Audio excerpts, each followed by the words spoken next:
Delegates at the UN-led climate change talks in Egypt are preparing to hear from a leader who has shown in words and actions he believes our planet is in peril. US President Joe Biden is speaking at the COP27 summit in a couple of hours. He's called climate change a clear and present danger and an existential crisis. But his country remains the world's number 2 emitter, and it remains politically divided on the issue. CNA's Julie Yu joins us now from COP27 in Sharm el-Sheikh. Julie, White House officials released a roughly 3,200-word statement detailing President Biden's climate change efforts.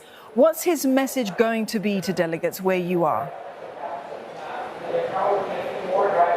It started quite a long statement outlining actions Mr. Biden has taken since he took office in January 2021. At the centerpiece is the so-called Inflation Reduction Act, which channels about $370 billion into clean energy and climate-focused initiatives. The Biden administration's actions tick a lot of boxes when it comes to tackling climate change. More clean energy infrastructure, more electric vehicles, more efforts to decarbonize an array of sectors. And also actions to cut methane gas emissions, protect nature, and enhance climate resilience, especially important given the U.S. is hit annually by increasingly powerful hurricanes.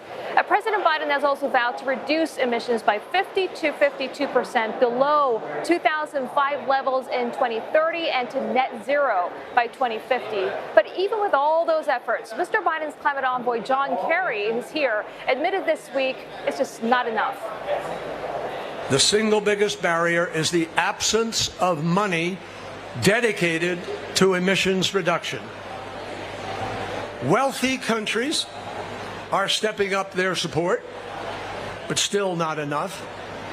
Our administration is working as hard as we can to deliver on President Biden's pledge to quadruple climate support by 2024. And we are absolutely committed to doing our part. But even as we do that, I know that's not enough money. No government in the world has enough money to get this job done.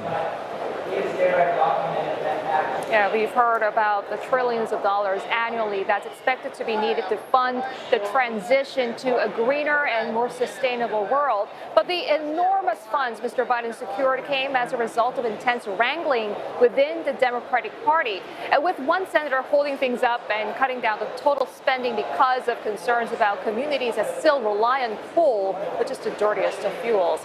Now, there are worries the U.S. president's climate initiative could be partially undone by the Republicans if they gain control of one or both chambers of Congress following this week's midterm elections.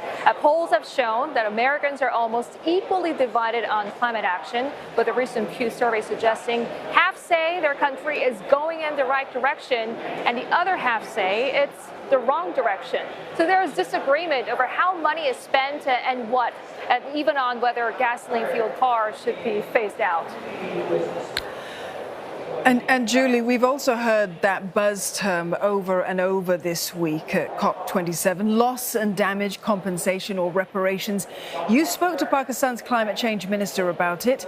Developing and climate vulnerable nations, they want funds from those rich countries who they say are to blame for global warming. How is President Biden going to approach this? That's a good question, Dawn. I mean, we don't know exactly, but we do know the U.S. and EU have sort of pushed back a bit on loss and damage. They don't want it to stray into the issues of liability and compensation. They're open to discussing the issue, but we are not expecting to see a hard, concrete agreement on this during this COP. And now China, meanwhile, the world's largest polluter, has said that it's happy to see loss and damage on the agenda and that it supports the loss and damage fund and would even contribute, though it notes that it's not obliged to. And maybe we could see movement, given that China and U.S. are holding informal talks, climate talks here after a break because of Taiwan issue.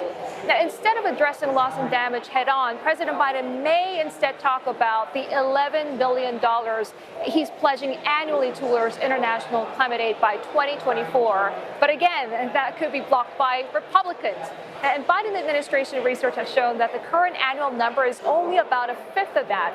Developed nations still haven't haven't made good on the years-old pledge to provide that $100 billion annually for climate finance starting in 2020. Now, one piece of analysis from the World Resources Institute estimates that a fair share for the U.S. for that fund would be between $40 and $47 billion. Now, that's 4 times President Biden's annual pledge. Back to you guys in the studio. CNA TV's Julie Yu there reporting live for us from COP27 in Egypt. Thank you, Julie. COP27 meetings in Egypt are in full swing, but the situation looks grim even as world leaders and climate experts meet to discuss the worsening crisis. A new study has found a 1% rise in heat-trapping gas pollution from fossil fuels this year. Researchers say the world has put out more than 36 billion metric tons of carbon dioxide into the atmosphere over the past few months, mostly from energy and cement use. That's equal to the weight of the Great Pyramid of Giza in carbon dioxide, spewed every 75 minutes.